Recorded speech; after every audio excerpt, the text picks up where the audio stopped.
अस्सलाम वालेकुम, आप देख रहे हैं सेठी से सवाल। मैं हूँ सैयद आयशा नाज, मेरे साथ मौजूद है नजम सेठी साहब। अस्सलाम वालेकुम। सेठ साहब, एक शेर है, मुश्किलें इतनी पड़ी मुझ पर के आसान हो गई।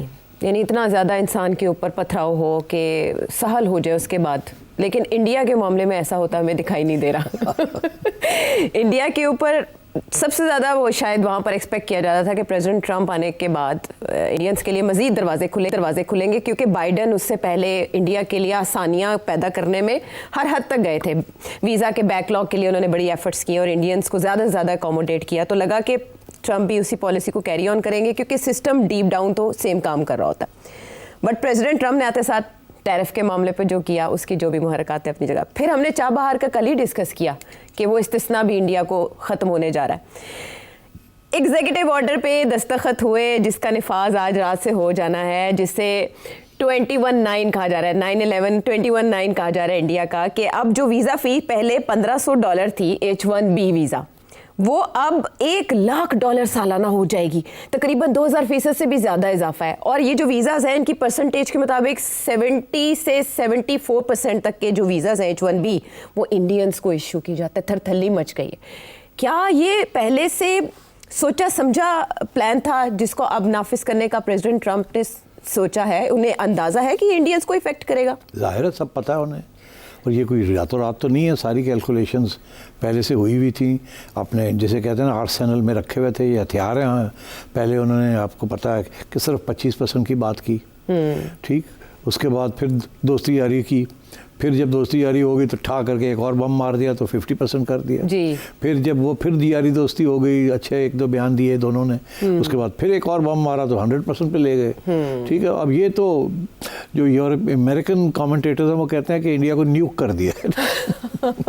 इन अ वे इट इज। नहीं, बिकॉज देखो ना कि इंडिया की जो रेमिटेंसेस हैं, फॉरेन रेमिटेंसेस, वो कितनी है? 140-150 अरब डॉलर, 135, हाँ, पिछले साल के अंदाजे के मुताबिक 135-140, हाँ जी। अच्छा, तो उसमें से $40 अरब जो है, हाँ, 35 to 40 बिलियन डॉलर्स वो आते हैं अमेरिका से। और उसका 75% जो है, जो कैलकुलेशंस की हैं लोगों ने, वो middle and upper class Indians जिनकी तनख्वाहें ठीक ठाक हैं, वो रिमिट करते हैं, क्योंकि उनके पास पैसे एक्सेस होते हैं। वो कुछ पैसे वहाँ रख लेते हैं, कुछ प्रॉपर्टीज़ वहाँ ख़रीदते हैं, बाकी जो है वो घर भेज देते हैं। तो ये एस्टिमेट ये किया जा रहा है कि कोई 25 से 30 अरब डॉलर जो कम हो जाएंगे को, अगर लोग वहाँ से वापस कर दिए गए या नए वीज़ेस ना मिले उन्हें। तो this is a very big chunk of foreign remittances. अच्छा, अब डोनाल्ड ट्रंप का ये कहना है कि उसने कंपनीज को कंसल्ट किया है जी, कि उनसे ये बैठ के बातचीत की है, और बेसिकली इसलिए किया गया है ताकि अब जो आगे हायरिंग्स होनी है वो अमेरिकनों को जॉब्स दें जी, और इंडियंस को ना जॉब्स दें। बिकॉज कंपनीज इंडियंस को इसलिए जॉब्स देती थी, वो सस्ते थे जी, या वो आउटसोर्स कर देते थे या यहाँ आते थे तो यहाँ उनको नौकरियाँ मिल जाती थी। बट अगर अमेरिकन को देनी पड़ जाए उसी किस्म की क्वालिफिकेशन के साथ तो ज़्यादा देना पड़ता था। तो कंपनीज ने अपनी प्रॉफिटेबिलिटी हाई रखने के लिए या तो आउटसोर्स कर देते थे आईटी वर्क, या वो यहाँ उनको हायर कर लेते थे, मंगवा लेते थे H1B वीज़ा पे, और यहाँ उनको जॉब दे देते थे एट लोअर सैलरीज, जो इंडियंस के लिए बहुत हाई सैलरीज थी, but by American standards they were not so high. तो अमेरिकन कम्पीट नहीं कर सकते थे, ठीक। तो अब ये है कि दीज जॉब्स, कंपनीज, कितनी कंपनीज हैं जो कि साल का $1,00,000 देंगी किसी को हायर करने के लिए। हाँ, अगर आपने किसी को $1 मिलियन देने हैं या $2 मिलियन देने हैं तनख्वाह में किसी इंडियन को, तो उसमें से $1,00,000 कंपनी कहती है चलो ये एक एक्सपेंस है, फिर भी हमें सस्ता पड़ता है, तो उनको तो दे देंगे। मगर मोस्ट कंपनीज जो है वो उस लेवल की नहीं होती। So there will be a lot of Indians who will not get jobs now, because companies will not be able to pay the 100,000। और ये 100,000 अ ईयर है, ये नहीं है कि एक दफ़ा दे के आप फारग हो गए, नहीं, हर साल। हाँ, तो ये हर साल का मतलब ये है कि किसी की अगर तनख्वाह $3,00,000 है जी, तो कंपनी जब अपनी कैलकुलेशन करेगी तो वो कहेगी जी $3,00,000 तनख्वाह दे रहे हैं तो 1,00,000 तो अब देना पड़ गया यहाँ। या इंडियन सोचेगा कि $3,00,000 पे मुझे तनख्वाह मिल रही थी, अब मुझे 2 लाख मिलेगी, तो इज इट वर्थ इट और नॉट। तो ये सारी कैलकुलेशंस आ जाएंगी, बट डेफिनेटली बहुत बड़ा जैसे वो कहते हैं ना, it's a tactical nuclear weapon Donald Trump ने ठा कर दिए, और सबसे ज़्यादा इंडियंस को ये हिट होंगे ज़ाहिर है 70%। अच्छा, जब हल्फ उठाने की तकरीब थी, हल्फ बर्दारी की प्रेसिडेंट ट्रम्प की, तो आपको याद होगा कि सारी टेक कंपनीज़ के सीईओज थे उधर, मेटा के भी, जेफ बेजोस भी वहाँ पर इनवाइटेड थे, उनकी फैमिलीज़ थी। 5 सितंबर को इन्होंने इनवाइट करके, जो आपने कहा कि उन्होंने बातचीत करके होमवर्क करने के बाद, उनके साथ सारी चीज़ें देखने के बाद ये फैसला लिया। But at the same time India की तरफ से जो जवाब इकलौता आया है वो उनके एक्सटर्नल अफेयर्स की मिनिस्ट्री ने कहा है कि अभी हम इसको देख रहे हैं। जो भी चीज़ वहाँ से आती है उसको इंडिया अभी तक देख रहा है। नो B&C पॉलिसी इंडिया है। नहीं, इंडिया के पास बैक का पॉलिसीज़ तो होती हैं, मगर सोच समझ के करना पड़ता है ये काम। अब जो मीडिया है इंडिया का, उनको तकलीफ़ हो रही है कि ये क्या हो रहा है हमारे साथ, और अब वो कोई जस्टिफिकेशन ढूंढ रहे हैं कि भाई इसको अब देखा जाए कि ये इतनी बुरी बात नहीं है, शायद ये अच्छी बात है। अब वहाँ ये बहस छिड़ गई है कि यार क्या तकलीफ़ है, अच्छी बात है, ये हमारे सबसे टैलेंटेड लोग, ब्रेन ड्रेन हो रही थी। अच्छा। अच्छे लोग इंडिया के सारे अमेरिका जा रहे थे, तो बेहतर ये है कि अब ना जाए अमेरिका, यहीं इनको नौकरियाँ मिल जाएं और हमारी तरक्की यहीं होगी, क्योंकि ये हमारी क्रीम थी जो वहाँ जाती थी, जिनको इतनी हाई सैलरीज मिलती थी। ठीक जी। तो मेरा ख्याल है अब वो उसको टर्न अराउंड कर रहे हैं कि जी इतनी बुरी बात नहीं है, इसमें भी एक गोल्डन क्राइसिस अपॉर्चुनिटी है। अपॉर्चुनिटी है। अब जो लोग बाहर जा रहे थे हाईली क्वालिफाइड, वो अब नहीं जाएंगे और वो यहीं काम करेंगे और यहीं हमारी प्रोडक्टिविटी बढ़ेगी, हमारी जीडीपी बढ़ेगी। तो ये तो बड़ी अच्छी बात है। अच्छा। मगर इसके साथ वो अपनी जगह के जाएंगे या नहीं जाएंगे, इंडिया के पास बहुत हाई क्वालिफाइड लोग हैं। उनकी एजुकेशन सिस्टम जो है ना, specially the higher end, is very good. और तो सरप्लस लेबर है उनके पास टेक्निकल, तो वहाँ शॉर्टेज नहीं है किसी किस्म की क्वालिफाइड लोगों की। अच्छा। तो इसलिए ये लोग बाहर चले जाते हैं टू गेट जॉब्स, और इंडिया भी इनकरेज करता है कि जाएँ ताकि रेमिटेंसेस आएँ।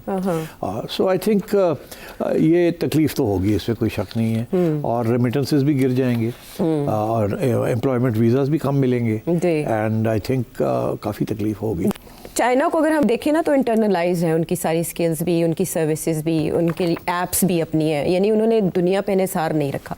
H1B वीज़ा के साथ इस अनाउंसमेंट के बाद भारत क्या करेगा, सर्विसेज सेक्टर कितना इफेक्ट होगा, क्योंकि उनके मिनिस्ट्री ऑफ एक्सटर्नल अफेयर्स ये भी कह रही है कि इससे फैमिलीज मुतासिर होंगी, जाहिर है खानदान, कई खानदान बिल्कुल होंगी। तो कैसे उसको भारत सहेगा कुछ भी नहीं कर सकता। आप डोनाल्ड ट्रंप ने कर दिया जो कर दिया, ये डोनाल्ड ट्रंप प्रेशर डाल रहा है। बेसिकली ये सारा का सारा सिलसिला जो है is related to Russia and Ukraine. ये हम पहले दिन से कहते आ रहे हैं।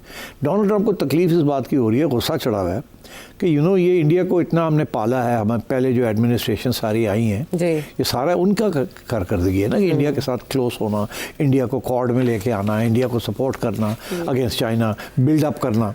तो वो डोनाल्ड ट्रंप तो उस खाते में स्ट्रेटजी बना ही नहीं रहा। वो तो मेक अमेरिका ग्रेट अमेरिका की स्ट्रेटजी बना रहा है। तो उसको तो नहीं फ़र्क पड़ता कि इंडिया चाइना के खिलाफ खड़ा होता है या नहीं खड़ा होता, वो तो ऑलरेडी भूल चुका है क्वाड शार्ट को। वो उसकी तो पॉलिसी नहीं है, वो फॉरेन पॉलिसी जो कि डेमोक्रेट्स की रही है, जो पिछले प्रेसिडेंट्स रहे हैं इंक्लूडिंग रिपब्लिक। तो वो अब the pro India strategy, political strategy Donald Trump की नहीं है।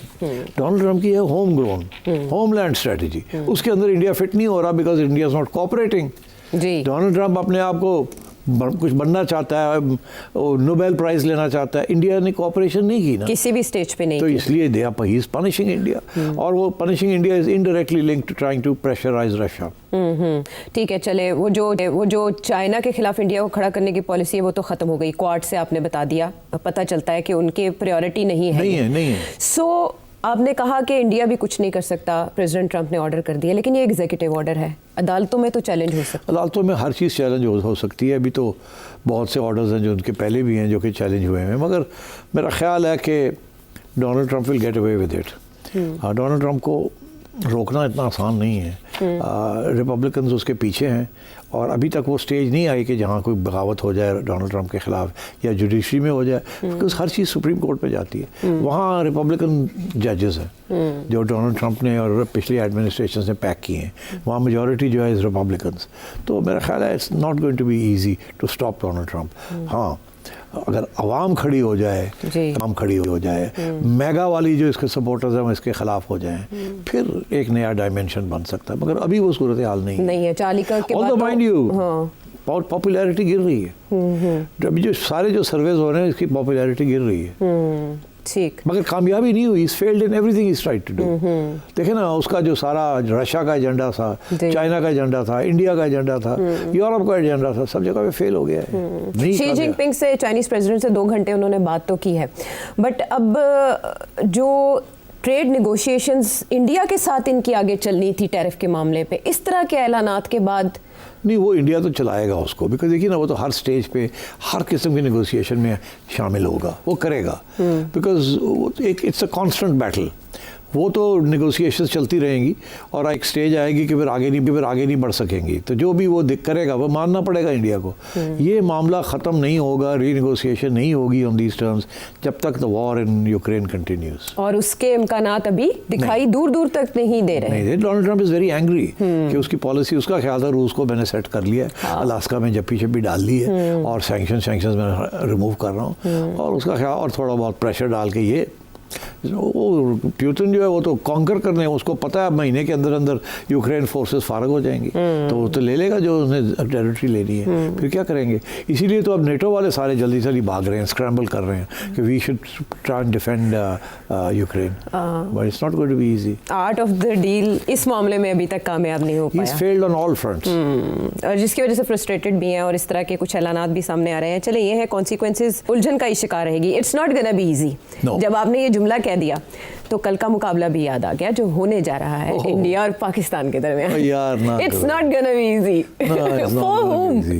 अच्छा, वो ऐसे हमें अंदाजा हुआ कि एंडी पायक्रॉफ्ट तो कल होंगे, हमने ये नाम पढ़ा तो जाहिर है हमें पता चल गया। फिर जो प्री मैच एक टॉक होती है, कैप्टन की बात करता है, मीडिया से सवालों के जवाब देता है, वो भी कैंसिल हो गई। हमने नहीं सुना सलमान अली आगा साहब को। मोहसिन नकवी साहब, आकिब जावेद साहब वो वहाँ मौजूद है खिलाड़ियों की हौसला अफजाई के लिए, और ऐसे में खबर आती है कि अंडर प्रेशर टीम के लिए एक साइकियाट्रिस्ट कम मोटिवेशनल स्पीकर भी हायर कर लिया गया। अच्छा सिर साहब, ये पहले ही नहीं होते मोटिवेशनल स्पीकर या ये साइकियाट्रिस्ट जो होता है, तो टीम के साथ जी मैंने कोशिश की थी अपने दौर में रखने की, अच्छा, मगर क्रिकेटर्स ने पसंद नहीं की बात।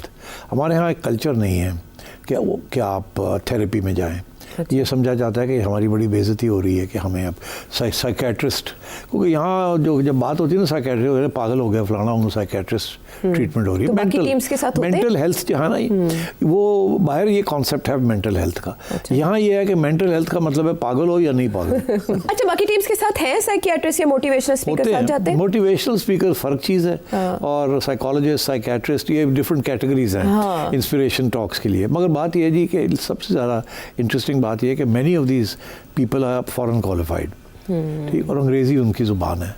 अच्छा। और हमारे जो बेचारे बच्चे हैं उनकी अंग्रेज़ी ज़ुबान नहीं है। अब उनको पंजाबी में ये और पश्तो में सिर्फ समझाना पड़ता है, और उनको आदत नहीं है समझने की। They have been brought up in a particular way.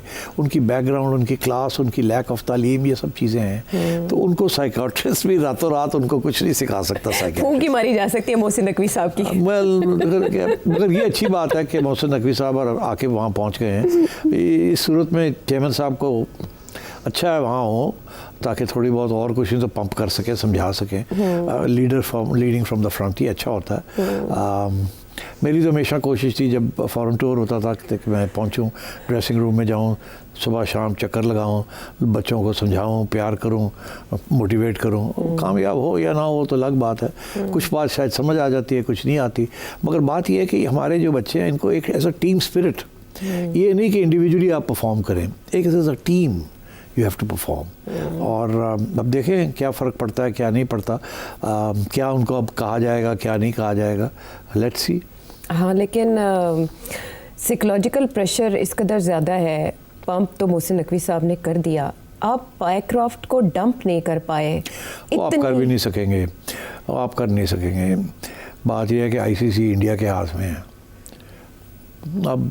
That's it. अच्छा सेठ साहब, एक टाइम पे जब बिग 3 का बहुत चर्चा था ना, तो उसका भी जाहिर है तोड़ तो निकला ही। इसका तोड़ फिर कैसे होगा? क्या उसी के तसल्लुत में रहेगी और हम हर बार यही कहेंगे कि हम लाचार हैं? बड़ी होमवर्क करना पड़ेगा।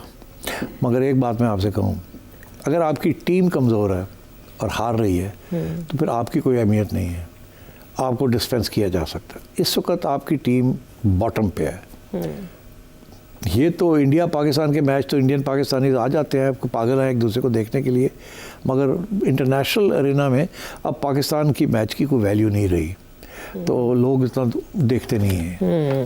वो पाकिस्तान है नहीं है ना, जैसे एक ज़माने में बांग्लादेश था, तो अब तो पाकिस्तान 8वीं टीम में से 7वां या 8वें नंबर पे है। तो इट्स जब तक आपकी टीम क्लिक नहीं करेगी, जीतेगी नहीं, स्टारडम नहीं होगी। आपके स्टार्स भी बैठ गए हैं, आपने देखा। मैच विनिंग प्लेयर किसे समझते हैं आप? है ही नहीं, कोई भी एक भी मैच विनिंग प्लेयर नहीं है, सारे की कोई फॉर्म में है ही नहीं। जिसको आपने बड़ा साइम अयूब की बात करते थे, he is failed as a match winner. So मतलब है कि आई थिंक बदली बहुत हुई है टीम के अंदर, जो तब्दीलियाँ हुई हैं इतनी रैपिडली विदाउट कॉज, फिर सिफारिशें, I think this too much happening there. अगर कोई टीम चेंज होने वाली है तो मोहसिन साहब को अपनी एडवाइजरी बोर्ड चेंज करना चाहिए, cricket and administration. I think he will benefit from that. इसके इशारे तो आपने देखिए चेयरमैन बेचारा क्या करे, चेयरमैन को तो यही एडवाइजर्स है ना, chairman is not an expert and can't be. Generals आए हैं, जजेस आए हैं, दे वर नॉट एक्सपर्ट्स। जब मैं गया, I was not an expert, ठीक। तो फॉरेन सेक्रेटरी था एक चेयरमैन, वो भी एक्सपर्ट नहीं था। तो how do you get to make the right decisions? Your team has to be good, the management team, जो आपको अच्छी एडवाइस दे। वहाँ इज़ वेरी क्रिटिकल कि आप किसको लगाते हैं कहाँ, और अगर वहाँ सिफारिशें हो जाएं या आपकी प्रेफरेंसेस, ज़ाती प्रेफरेंसेस हो जाएं, तो then you have a problem. तो I think I don't blame Mohsin Naqvi, I blame the team that he has, the management team, they are not up to the mark. I am sorry to say this, बड़े अच्छे लोग हैं, मगर they are not giving him the right advice on all these issues. Right skill set नहीं है वो, ज़ाहिर अगर आप प्रायोरिटी देंगे ना कि आपने देखना है कि आपने वो टीम रखनी है जो आपको सजेस्ट करी है, या वो जो वहाँ मैदान में है वो उसको जीतना चाहिए। सिर्फ साहब, कल के दिन जो इशू दोबारा हाईलाइट होगा वो हैंडशेक का होगा। आज जब नहीं, वो ख़त्म होगी बात, कल ये इशू नहीं बनेगा। नहीं, अब तो ये है ना कि क्या तैयारी की है पीसीबी ने। एक ये कि जी क्या हैंडशेक होगा कि नहीं होगा। अगर तो वो कहते हैं कि नहीं हैंडशेक करना, तो ख़त्म होगी बात। अगर वो कहते हैं हैंडशेक करना है, ठीक है, वी डोंट माइंड हैंडशेक। अच्छा, सपोज वो आते हैं और इशू नहीं है, तो फिर क्या ये करना चाहेंगे या ये इस दफ़ा कहेंगे हमने नहीं करना। एक ये इशू, इसके ऊपर कुछ पहले से तैयारी होनी चाहिए कि हमारा मौक़िफ़ टॉस के ऊपर क्या होगा, ठीक, और regarding handshake, regarding smiles, regarding all this. Second ये है कि मैच के बाद आप वो अगर आप जीतते हैं तो आपने पहले कुछ कहना है। जब आप कुछ पहले कहेंगे तो उसका रिस्पांस वो बाद में करेंगे, वो तो बॉयकॉट नहीं करेंगे। अगर आप हारते हैं तो वो आके फिर कुछ कह देंगे, और अगर जब वो कुछ कहेंगे तो आपने फिर क्या कहना है। नंबर एक। नंबर दो, अगर वो कुछ नहीं कहते तो आप फिर भी ये मौका ढूंढ के पिछला बदला लेंगे या नहीं लेंगे। तो ये सारी चीज़ें पहले सोच के प्लानिंग करके उसके तहत ही होना चाहिए। They should go there ready to be faced, because ये एन मुमकिन है कि इंडिया और कोई ना कोई गेम ना खेले आपको शर्मिंदा करने के लिए। सो ये पॉइंट्स अभी सेठी साहब ने बता दिए हैं बिफोर हैंड, तो अभी भी टाइम है। कल के मैच से पहले इन्हीं निकात के ऊपर अगर तैयारी कर ली बेहतर होगा। माजी जैसी सूरत हाल डेवलप नहीं होगी, सेठी साहब को दोबारा पीसीबी नहीं बुलाना पड़ेगा। नहीं बेचारे, आई फील सैड बिकॉज कोशिश तो पूरी ठीक थी इनकी, मगर अनफॉर्चुनेटली तैयारी नहीं थी। हाँ, लेकिन जो पते की बात सेठी साहब ने बताई, जहाँ ध्यान देने की ज़रूरत है, हो सकता है एशिया कप के बाद उन्हीं जगहों पर जाना पड़े और वहाँ ही छांटी करनी पड़े। वापस आते हैं ब्रेक के बाद।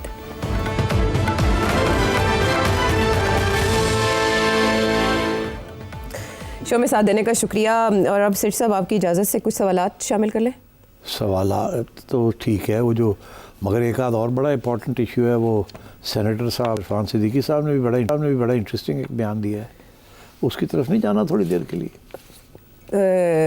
वो कह रहे हैं कि जी अगले माह या उससे अगले माह पीटीआई रिज़ाइन कर देगी पार्लियामेंट से, कुछ जजेस जो हैं वो भी साथ साथ मिलके वो भी रिज़ाइन कर देंगे, कोई बाहमी मफाद आता है। तो ये क्या है, दिस इज़ वेरी इंटरेस्टिंग, इस पर कुछ गुफ्तगू नहीं होनी चाहिए। वो तो कह रहे हैं कुछ अरसे तक, तो हम भी कुछ अरसे तक इसको डिस्कस ना कर लें, क्या ख्याल है? तुम्हारा मतलब है कि अगले हफ्ते डिस्कस करें? अगले हफ्ते कर लें इसको डिस्कस, या आप चाहते हैं कि असल में इसकी बुनियाद जो है वो कुछ इशारे हैं, उन इशारों में कुछ जजेस का सुप्रीम कोर्ट जाना और कुछ वकला के खिलाफ मुकदमे का होना। आगे नहीं ज़्यादा बात करते। फिर आपके सवाल ले लेते हैं। ये सिद्दीकी साहब, ये कोई तज्जिया नहीं है, ये इंटेलिजेंस रिपोर्ट्स हैं कि ये शायद हो, क्योंकि उन्होंने पिकअप कर लिए होंगे अच्छा कि जी ये शायद प्लानिंग हो रही है पीटीआई के अंदर और उधर जजेस में और आपस में। ये ऐਵੇਂ नहीं उन्होंने कोई तज्जिया कर दिया। He is not that sort of a person. उनके पास कोई चिड़िया विड़िया नहीं है, वो तो सिर्फ रिपोर्टें पढ़ते हैं। He is close to the prime minister, ये रिपोर्ट्स जाती है प्राइम मिनिस्टर को। अच्छा अब तैयारी हो, अगर ऐसी बात है तो तैयारी हो रही होगी, गवर्नमेंट तैयारी करेंगे इसको काउंटर करने के लिए। तो चलो फिर अब छोड़ दो, अगली दफ़ा बात करें। हाँ, लेकिन खबर तो आप ही की चिड़िया ने पहले ही दे दी थी कि पीटीआई तो पार्लियामेंट से भी मुस्ताफी हो सकती है। इरफान सिद्दीकी साहब तो अब आए हैं कई हफ्तों बाद उस बुनियाद तो पर। इनके पास इंटेलिजेंस रिपोर्ट है, मेरा एनालिसिस था। आपका एनालिसिस था। तो ये तो एंड पे ये कह रहे हैं कि एक और बड़ी नाकामी, यानी अगर ऐसी कोई तहरीक चलती भी है। हाँ, तो देखे ना, ऑब्वियसली उसको नाकाम तो करना है ना। आपकी बार जो तहरीक चल रही है उसमें कहा जा रहा है कि कई नामवर वकला होंगे, इसमें जजेस होंगे, कुछ रिटायर्ड ऑफिसर्स भी होंगे, इवन जर्नलिस्ट भी उसका हिस्सा हो सकते हैं। अभी बातें हो रही है ना, अब इसके ऊपर ज़्यादा देर बात नहीं करनी चाहिए। Let's get back to the question. नहीं तो वो आप कहेंगे हम पहले से ही शुरू हो गए हैं। Let's wait for some action to take place. ठीक है, मैं यही कहूँगी कि सेठी साहब ने इस सारे एनालिसिस में अभी तक जो बात की एक एक लफ्ज़ को, और फिर इरफान सिद्दीकी साहब के ट्वीट के एक एक लफ्ज़ को उसको और इग्नोर नहीं किया इख्तिताम जा को, सकता। We have to comment on it. गौर से पढ़ें। हाँ ठीक है, तो अब आप कमेंट करेंगे कादिर के सवाल पे। आपके सारे तज्जिए, एनालिसिस, प्रेडिक्शंस, जो कुछ आप बोल लेते हो, या तो पहले से हुआ होता है या फिर साबित हो जाता है। मुस्तकबिल में आप प्रेडिक्शंस करते हो, अक्सर 90% सही निकल आ जाते हैं। तो मैं तो इस बात पे हैरान हूँ कि आप तो सीएम भी रह चुके हो, पंजाब के मुस्लिम लीग के साथ भी आपकी बहुत ही प्रेडिक्शन रही है, सब लोग आपको जानती भी है, इंटरनेशनल फिगर हो। तो मुझे समझ नहीं आ रही कि ये जो हमारी हुकूमत है, ये आपसे हर फील्ड के मशवरे आपसे क्यों नहीं लेते हैं? आपको एडवाइजर क्यों नहीं रखते? कम से कम हुकूमत में आपको एडवाइजर होना चाहिए और इन लोगों को आपसे पूछना चाहिए कि क्या किया जाए, क्या न किया जाए, सारे मंसूबों में आपको शामिल किया जाए। उफ यार, ये सवाल है कोई? प्लीज़, ये ऐसे लगता है कि मैंने चलवाया है ये सवाल। नहीं है, जो समझने वाले हैं वो तो फिर आपके हर एनालिसिस को शक की नज़र से देखते हैं, लेकिन जो मुहिब्बे वतन लोग हैं या जो आपसे प्यार करने वाले लोग हैं या जो समझते हैं कि मुल्क को आपकी ज़रूरत है, जब वो इस तरह के सवाल करते हैं, मेरा ख्याल है आपको उन्हें निगलेक्ट नहीं मेरा करना ख्याल है चाहिए। आपको ऐसे सवाल नहीं चलाने चाहिए, इनको फ़ोन करके शुक्रिया अदा कर देना चाहिए। मगर वो लोग पता क्या कहेंगे ये सिटी अपनी डिमांड क्रिएट कर रहा है। ये डॉक्टर कादिर साहब, आपके सवाल का बहुत शुक्रिया, आपके दर्द दिल का। Let's move on. हाँ ओके, मूव ऑन करते हैं जी, दुबई चलते हैं, मूव ऑन करते, जहाँ मैच भी कल होने जा रहा है और वहाँ से जावेद इकबाल साहब ये सवाल भेज रहे हैं सेठी साहब के लिए। उफ यार, ये फिर खतरनाक सवाल आया है। ये अलग है। ये जो पाक सऊदीया का जो एग्रीमेंट जो हुआ है, इससे पाकिस्तान को क्या फ़ायदा होगा? फाइनेंशियली मैं बात कर रहा हूँ। और दूसरी बात, क्या इसकी वजह से ये जो बहुत टाइम हो गया है, बहुत अरसा हो गया है, वीज़े वगैरह बंद रहे हैं गल्फ में, क्या ये भी खुलेंगे के चांस हैं या इसका कोई ताल्लुक नहीं है? बड़ा अच्छा सवाल है। मुख्तसर जवाब यही है कि ज़्यादा लंबी चौड़ी तवक्को ना रखें और कि ये डिफेंस पैक्ट जो है ये इसके साथ पता नहीं क्या क्या इनकलाब आ जाएगा। ऐसी कोई बात नहीं है। बहुत सी मुश्किलात हैं और बहुत से प्रॉब्लम्स हैं, इसीलिए इसको खुफिया रखा जाएगा। अलबत्ता ये ज़रूर है कि सऊदी अरेबिया ने अमेरिका को कहा कि we don't trust you fully, और मेरा ख्याल है कुछ पाकिस्तानी एडवाइज़र्स चले जाएंगे देखने के लिए कि इनको इंडिपेंडेंट इन्फॉर्मेशन भी सऊदीज़ को मिलती रहे, और ताकि ये totally dependent on American basis and support ना हो। और पहली बात। दूसरी बात ये है कि आई थिंक पाकिस्तान के लिए अच्छी फैसिलिटीज़, सऊदीज़ कुछ थोड़ी बहुत इन्वेस्टमेंट कर देंगे, सऊदीज़ कुछ थोड़े बहुत तेल दे देंगे, सऊदीज़ कुछ डिपॉजिट्स कर देंगे ताकि तब पाकिस्तान तकड़ा रहे। तो आई थिंक इससे ज़्यादा तवक्को करने की ज़रूरत नहीं है। अच्छा सेठ साहब, ये जो वीज़ा एक अरसे से बंद है, उनके खुलने कितने चांस? हाँ, ये सवाल है। देखिए, इस वक्त वीज़ा ज़ाहिर है रिस्ट्रिक्ट हुए हैं, सऊदी अरेबिया ने भी रिस्ट्रिक्ट किए हुए हैं, यूएई ने रिस्ट्रिक्ट किए हुए हैं। मेरा ख्याल है पाकिस्तान को चाहिए कि ये फ़ायदा उठाएं इस एग्रीमेंट का या पैक्ट का, और सऊदी से कुछ रिलैक्सेशन अपने वर्कर्स के लिए ओपनिंग करवाएं। Similarly with UAE, I think ये अच्छा मौका है, and strike while the iron is hot. बाकी ये है कि हमारे जो पाकिस्तानी हैं इन जगह पे, उनको भी थोड़ी बहुत अब हिदायत होनी चाहिए to not to misbehave, to work hard, और इन हुकूमतों के जो कानून हैं उनको फॉलो करें। But I think this is a good opportunity, करना चाहिए, और मेरा ख्याल है थोड़ी बहुत होगी। गल्फ़ के बहुत से कंट्रीज़ ने वीज़ास बंद कर रखे हैं, तो ये अपॉर्चुनिटी है कि पाकिस्तानी हुकूमत उन वीज़ा की बहाली करे। ये है जी आपके सवाल का जवाब, और हम बाकी सवाल शामिल करेंगे एक ब्रेक के बाद।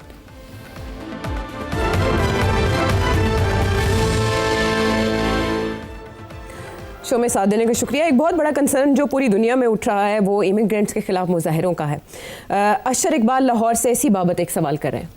जो यूरोपियन कंट्री में इमिग्रेंट के खिलाफ शुरू हो गए हंगामे। हमारे बहुत सारे बच्चे वहाँ पे पढ़ भी रहे हैं और जॉब की तलाश में भी हैं और यहाँ से जाने वाले भी हैं। इनका फ्यूचर क्या है, इसको ज़रा प्लीज़ गाइड कर दीजिएगा लोगों को कि अब जो बच्चे अब पाकिस्तान से यूके या जर्मनी जाना चाह रहे हैं तो उनके लिए क्या गाइडलाइन होनी चाहिए, उनको जाना चाहिए या नहीं जाना चाहिए, और कौन से ऐसा मुल्क है जहाँ पे उनके लिए बेस्ट अपॉर्चुनिटीज़ हैं आजकल।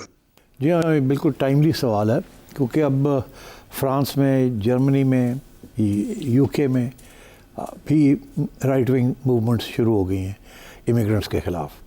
और जैसे अमेरिका के अंदर ज़्यादा इमिग्रेशन जो है वो इंडियंस की है एट अ पर्टिकुलर लेवल, वो टारगेट हो रहे हैं इन वन वे और अनदर। ऑस्ट्रेलिया में इंडियंस हो रहे हैं टारगेट, कनाडा में इंडियंस हो रहे हैं।